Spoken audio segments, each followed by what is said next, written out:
Hi everybody. Well, last time we discussed the assembly process, the loops, and stacks.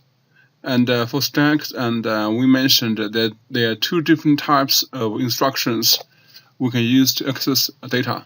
Or in other words, we can place data on the stack, onto stack, and we can pull out data from stack.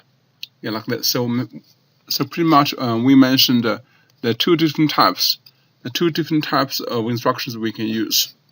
Okay, so they are push and pull. Okay, they are push and pull.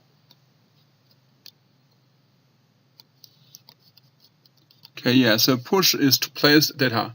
In general, data are registered on stack.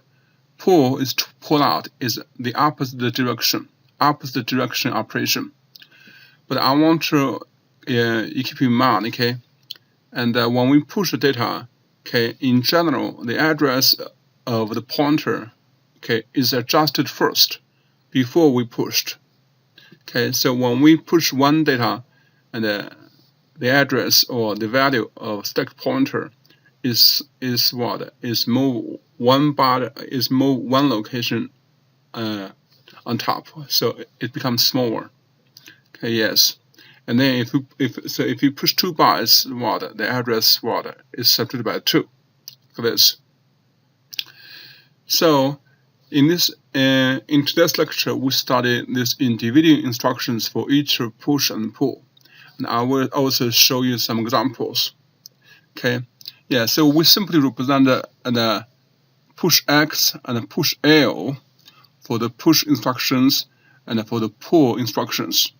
Okay, so we call it this way. We call it PSHX. X means what? Individual register. Okay, whose data to be pushed on stack. The pull X. Okay, we say this way. X means what? The destination register we pull out we pull out and place data in. Okay, yeah, like this. So here I show you for the 1 byte data, for the 1 byte of data. Okay, and we have three instructions to push a value on the stack, and the same for the pull. We have 3 instructions to pull 1 byte data from stack and place in the register. So for push, we have push A. So we have push A here, and then we have push B and then push C. Here we go. So those are to push a data value from register on the stack. So for push A is to push the value of A onto stack. In other words, is to take the contents of accumulator A and put it on the stack. Of course, on a particular 1 byte memory location of stack, because A only contains 1 byte. Same to push B and push C. While for push A and push B, we are very clear about is accumulator A and accumulator B. For push C is to push the contents of a CCR, condition code register. This is very important because we never have a register C. So here when we mention C is CCR, is condition code register. Yeah, let me show here this one. Yeah. Same one, we have opposite direction operation is we have pull A, pull B, and pull C. Okay, same case. So the pull A is opposite operation for push A. So let me show you here. This one's opposite for this one. This one opposite for this one. This one opposite for this one. So we have 3 for push and 3 for pull. For each of them, okay, when we run each of the push A, push B, push C, okay, that means what? Okay, the value of stack pointer is adjusted by subtracting 1. Okay, for each pull, okay, the value of stack pointer, okay, is adjusted by adding 1 to it, so it comes down because we pull out the value. So we pull out from top. This slide shows us 3 instructions for push of 2 bytes and for pull of 2 bytes. When we mention 2 bytes, it's mainly we can use what? We can use accumulator D. Here I will show you. We use accumulator D, accumulator X, and the accumulator Y. Okay, those are the registers that we will deal when we push the value. Okay, yes, okay, but we should be careful for all of the D, X, and Y. Okay, when we push to stack, because each memory location stack can contain only 1 byte, so the low order byte value is pushed first. The high order byte is pushed next. Or we simply say the low order byte of data of any of these registers is pushed to high address, and how high order byte data of these registers is pushed, so its address becomes lower, like this. Okay. So it's similar to the pull and push for 1 byte. We have pull of 2 bytes. So we have pull D is pull data value. Okay, 2 bytes from top of stack and put into accumulator D. We have pull X. Okay, same idea. Okay. Now we should be careful because the pull and the push they are opposite direction. They are opposite direction. These are opposite direction. Those. So while the push is push low order byte first, okay, pull is pull high order byte first. It's opposite. Then we pull out the low order byte. The low order byte is pushed first, so its address become higher. We can always pull from top, so we can always pull high order first, okay, which has low address. Okay, so that's why I said we need to push and pull in opposite direction to retain original register values. Yeah, like this. So here I show you in total we have 12 instructions for push and pull. Okay, 6 for push or 1 byte and pull 1 byte, and 6 for push and pull 2 bytes of data. They always play with individual registers. They are here show A and B and C, and here show D and X and Y. So let me show you an example of stack. Okay, this example is what is very useful for us to understand the operation stack. Suppose now accumulator A has 3. Accumulator A contains 3. This is the value of accumulator A. So of course it's 1 byte, 3. And B contains 20. And stack pointer is 00FF. Of course it's 16 bits. Yeah, because what? Because it contains address. And our SP here, we simply say it points to memory location 00FF. Now, what will be the contents of the top byte, 1 byte, a stack before and after the push A? And what will be the contents of the top 2 bytes of stack if push B is also run? So we have 2 instructions, that push A and push B here. So here my understanding for push B here is after we push A. In other words, what we do, so the second part of the question is what? Okay, we push A first, then we push B on top of it. So what will be the top byte and top 2 bytes? This is our question. Excuse me. 2 bytes. So let me show you.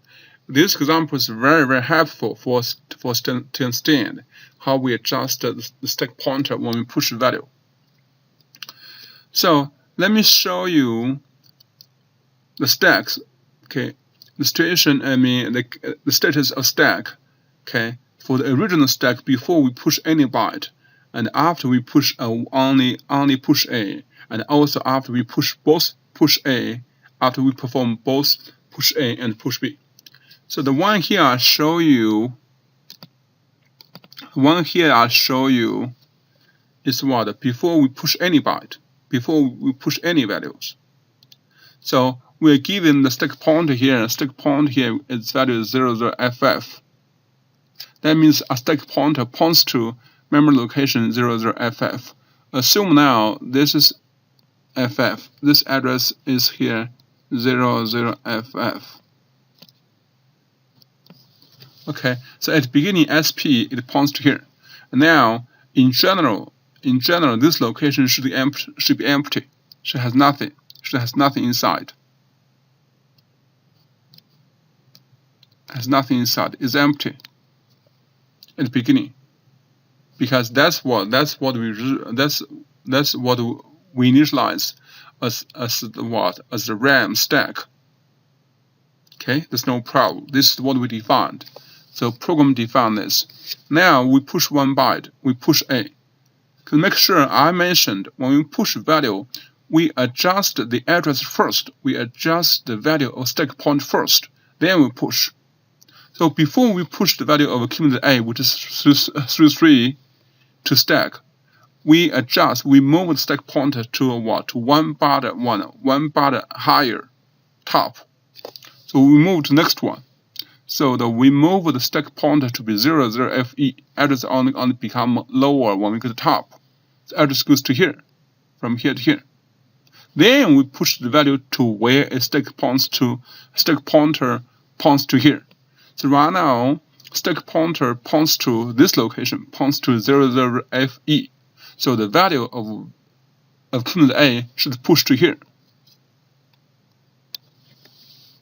So should push to 00FE. So in other words, although we initialize stack pointer to 00FF, but the first value is only stored at FF is 00FE. Not 00FF. In other words, the memory location at address 00FF is empty. It's not used. It's left empty. Now, we're similar to push B. Now, when we perform, so in this case, okay, after we perform push A only, the top of stack, its value is 33. That's for sure. So it should be this one. Should be this one. Let me change different color. Should be this one, 33. Now assume we continue push. This time we push B. So again, when we push B, here we go. Okay, right now the current the stack pointer value is 00FE. In other words, the stack pointer points to 00FE. Now, so when we push B, before we push the value of accumulator B into stack, we move the stack pointer first. So when we move stack pointer, it's adjusted by 1 byte. So subtracted by 1, and it becomes 00FD from here. Is adjusted from here. Top goes from move to here. So move to 00FD. Then we push B. So in other words, the value of accumulator B is pushed to the location 00FD. That's what we got here.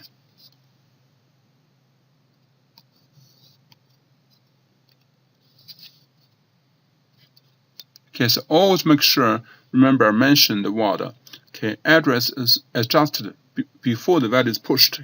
Remember, I highlight here, I show you right here. If you go back to slide 15, we see this. So each time one byte data is pushed on the stack pointer is adjusted by subtracting 1 from current value of stack pointer prior to the value is pushed. So adjust address first, then push, or push later after we adjust the address. So now is obvious. After we perform both push A and push B, the top stack become 20 and 33. So here I'll give you some comments. Show you, okay, initial location pointed by stack pointer. Here is 00FF. What do we see? Left empty. It's not used. I have no value pushed. This is interesting. A lot of people thought, okay, we should we should push a value first, then adjust the address. That's wrong. And also, there are some of instructions that have been developed for the 68H12 for the stack pointer. So we can adjust the value of stack pointer, or we can even transfer the value of stack pointer to the other registers. And I remember, and so we discussed all of them before when we talk about the six categories of the instructions, and we talk about all of them. So here I show you all of them. Okay, and let me show you the first two. Probably we can divide it into the different categories. The first two shows you how we can change the value of stack pointer. And this two is to load the value or is to store a value of a stack pointer into memory. And those four is to transfer the value of stack pointer, okay, to the other registers, or we can transfer from other register to stack pointer. So let's talk about each of them. Let me show you here. Yes, first one, DES. I remember very well. I showed this before. DES is to decrement the contents of stack pointer by 1. DES is, of course, runs inherent address mode. Next one, RNS, it increments the contents of stack pointer by 1. So the opposite, 1 is plus 1, 1 is minus 1. This two is to adjust the value of stack pointer. Next one, this two runs in the directed mode or immediate mode. LDS, okay, like LDAA, is to load the contents of memory location or immediate value into stack pointer. LDS is similar to LDAB or LDX, different things. Okay, so we have operand here because it runs what it requires operand LDS, load value. Okay, value can be from either memory location or immediate value. Okay, same idea, opposite direction, store. Okay, these two opposite. One's load, these two opposite. One store, one's load. You store the contents stack pointer into memory location. Okay, operand. Then last four is to transfer. When we mention transfer, is what we have two registers. That's called the register 1, register 2. Remember I mentioned a long time ago. Yes, TSX is to transfer from stack pointer to X. You see the line here. With the line here, let me show you. With the line here, this S and X, transfer from S to X. Then this one is opposite, transfer from X to S. This two opposite. And this two opposite. Okay, we also have TSY, transfer the contents of stack pointer to Y. This one transfer the contents of what? Of X or Y to S. This two opposite. This two opposite. So this is like what? Like the copy. Now, you may ask me why do we bother to transfer the value of stack pointer to X, or why do we do that? Now, because what? Because X or Y, those are the index registers, and in general they are very easy to use to handle a large number of data from memory. Like we can use index register X or Y. We can process a lot of data. Then we can increment the value of X, Y by using one X plus or 1 plus X. Now, so if we can transfer the value of stack pointer to X or Y, then it means what? Okay, we simply say that we make X or Y points to where SP points to. Then it's easier, so it works like a SP. Yeah, so make it easy. I will show you some examples later. Here we go. Write our instruction sequence to load the top elements. of stack into A. Okay. Assume now we already have stack is a part memory, and we load the top element of stack to A. And also we loaded the ninth element of from top stack into B. Okay. And also here we already given here. We're given the situation here is very clear. Assume now this memory here we go. Assume now this memory, and assume now this range. This is a range of stack. Let me show you here.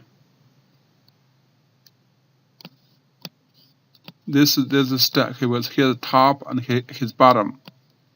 It's called the top and bottom. Stack pointer always push to the top. So SP right here. Now we load the top element of stack into A. We need to load this value. We need to load this value into A. And ninth element, assume here we got ninth away, this value, this one, so into B. So I want you guys to try this. Write down instruction sequence to load the top element of stack into A, and ninth element of top stack into B. So I want to give you guys 1 minute to think about it. Then we try.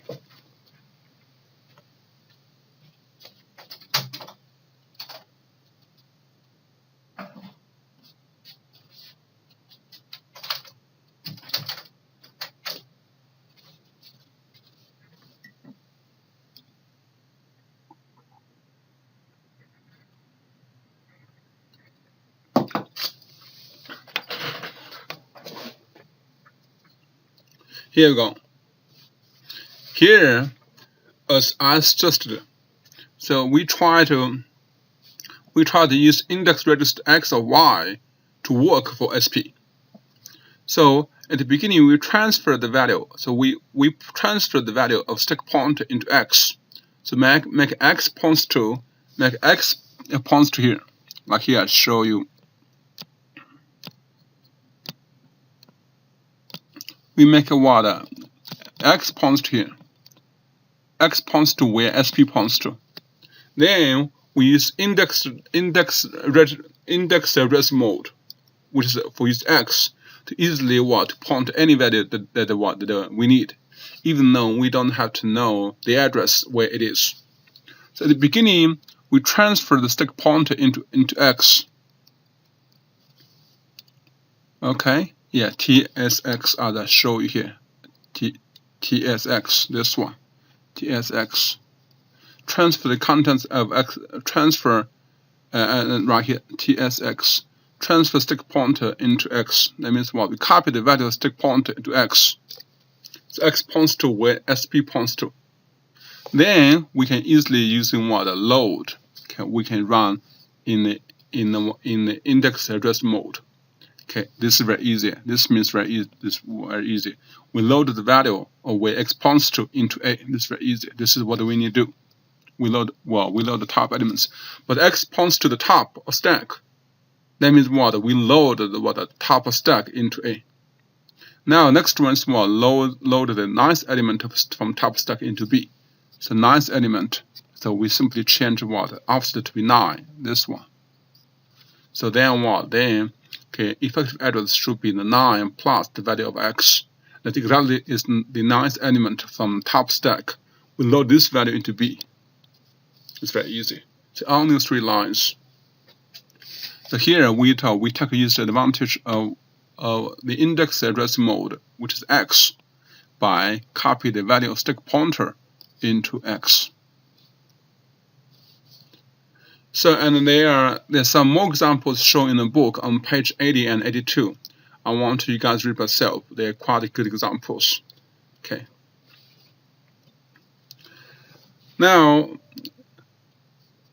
the next issue is subroutine. Right here, as I mentioned, right here in slide 2. That's the right here. I think this is probably the issue covered in section 3.4 part. Yes, this is the issue covered in section 3.4. Although it's not very long, but it contains some concept and ideas of subroutine, so it's very important. So let's talk about subroutine. The next time I will show you some details and examples of a subroutine. But let's become familiar with the subroutine.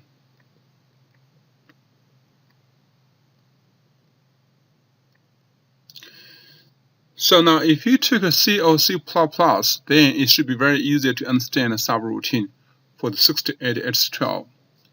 So let's have a definition of subroutine first.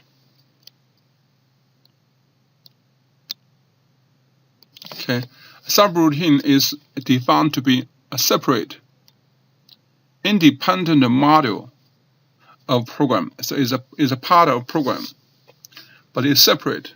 It can run separately, and also is independent.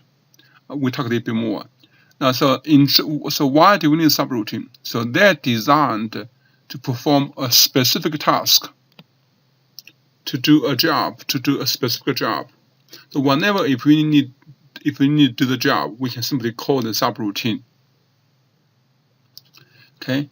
Now, so we write subroutine when the same task, when the same job needs to be repeated over and over again. In this case, if you have subroutine, whenever if we need to perform the job, we simply call the subroutine. We don't have to write down a program for that task anymore, like this. Yeah, so it's separated also independent. Now, so who can call a subroutine? A memory program can call a subroutine, or even a subroutine can call another subroutine. Okay, so in general, as I mentioned, okay, when we need to perform repetitive task, let's show you repetitive task. Okay, same task. If you need to repeat it for many times over and over again, then we should prepare a subroutine and put there, and then we call the subroutine. Okay, whenever if we need. So the program that makes the subroutine call is called the caller, and the subroutine itself is called the callee. And in general, okay, a subroutine is entered when is run, when it's being executed. We call it entered. Yeah, this is like an assembly process. Okay, we have caller, callee, and the entered. Now, okay, here I already mentioned why we need a subroutine. So in general, so if we use a subroutine, we have some advantages. So what are these advantages? In general, because you only have a single program you put there. Whenever if you need it, you call it. So you can use the subroutine for any number of times. So that's going to make your program to be more organized. Okay, so it can shorten your code, make your program to be short and simple, and then it provides reusable tools. You put subroutine there, you call it whenever if you need. So it reduces the size of a program when a program repeats a task. Okay, then then any program can use subroutine for any number of times. The subroutine can be used by multiple programs that require subroutine functions. So we save in time not to reinvent the wheel. So as I mentioned, if you took a C or C++, that's very easy to understand. So the concept of subroutine is quite similar to a library in a high-level programming language. Remember, a library considered to be a group of subroutines. So you have a lot of functions. Okay, so yeah. So subroutine is pretty much similar to function. Okay. So like when we do some math computation, if you need to compute the value, use function, then we simply call the function. Same idea come here. Okay, when we need to do some job, we simply call subroutine for that. If we already have subroutine available to do that job. Okay, so you simply call the subroutine. You don't have to write code for subroutine. You only call subroutine. So here I'll show you what type of subroutine considered to be good. Okay, independent. I already mentioned this at the beginning. Okay, here I mentioned independent. independence.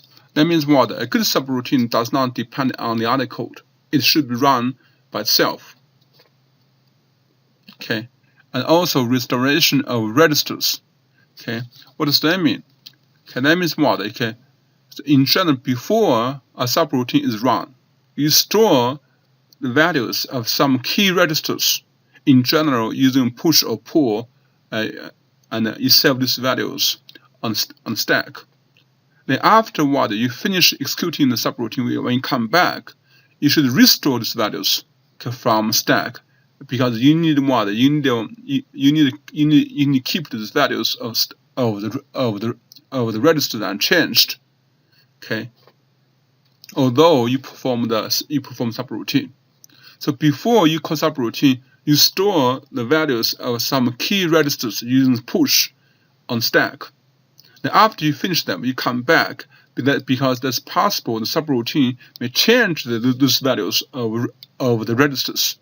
But however, so they change only during operation of subroutine, but they should not change these values used for the main program. So after you finish subroutine, when you come back, you should restore these values from top stack, and you should put back these key values of the registers, because those are the values of the registers for the main program. Okay, like this. Also make sure data and code location are independent. So here I give some more explanations about each of these the features of a good subroutine. When we say independence, means it does not depend on the other code. Because if a subroutine depends on some other code, if some other code change, even though the subroutine is not changed, then the subroutine will not work the way that we want. So that's why we simply say your subroutine should be portable to be used by its own. So this shows the second one shows the restoration of registers. So restore any change made to CPU registers when subroutine is run. Okay, this I already mentioned this. Because we have a limited number of the registers. Okay, yeah. So it's possible we have to use some registers during execution of subroutine.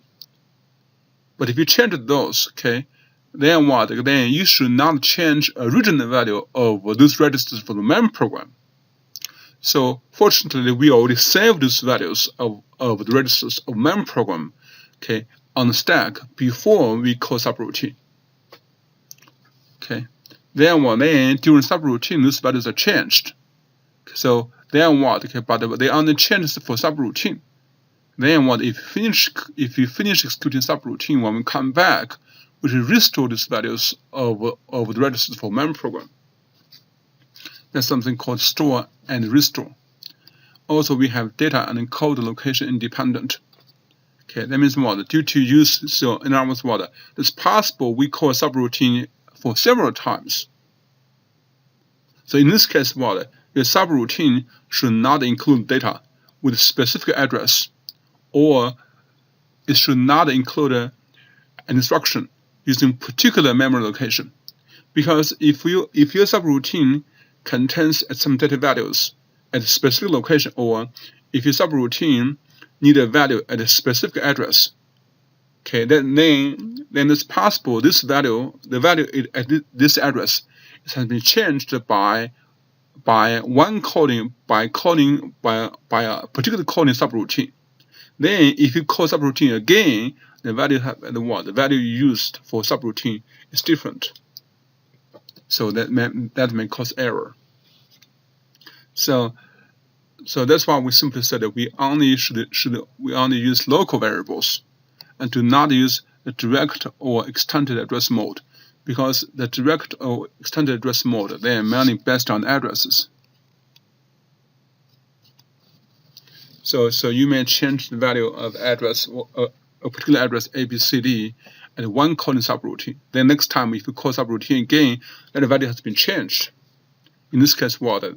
So it's more likely it causes error. But if you define local variables, then what? Then it should be fine. So all these are considered features of good subroutine. So pretty much, and we come to the end of this lecture and 11, and so we focus on subroutine. The next time, I will show you some specific subroutine course, and we also do some exercises. So that's pretty much what we prepared for today.